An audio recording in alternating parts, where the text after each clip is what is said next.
इसलिए इतवार का कलाम बयान करूंगी।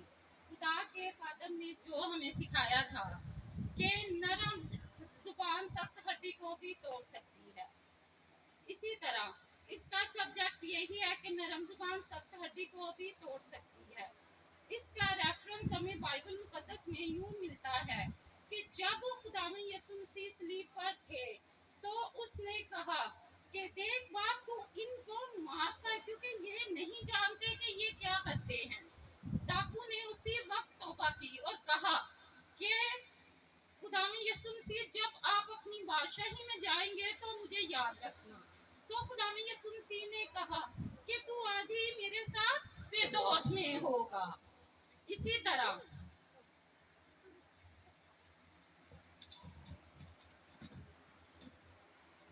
बीवी, हम देखते हैं कि मियाँ बीवी का रिश्ता भी नरम हड्डी पर, नरम जुबान पर है।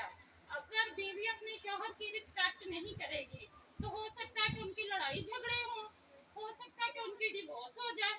इसी तरह शौहर अगर डिसरिस्पेक्ट करे, अपनी बीवी को डिसहार्ट करे और उसकी रिस्पेक्ट ना करे, उसको गलत लफ्जों से गुफ्तगू करे, तो हो सकता है कि वो उसको छोड़कर चली जाए। इसी तरह हर रिश्ता ही नरम जुबान पर है। अगर हम किसी की रिस्पेक्ट करेंगे तो कोई हमारी रिस्पेक्ट करेगा। इसी तरह अगर बहन भाई नरम जुबान में गुफ्तगू करे, या माँ बाप, या कोई भी रिश्ता है, दुनिया में रहते हुए हमें नरम जुबान यूज करनी चाहिए। इसका अजर हमें दुनिया में भी मिलेगा और आखिरत में भी मिलेगा।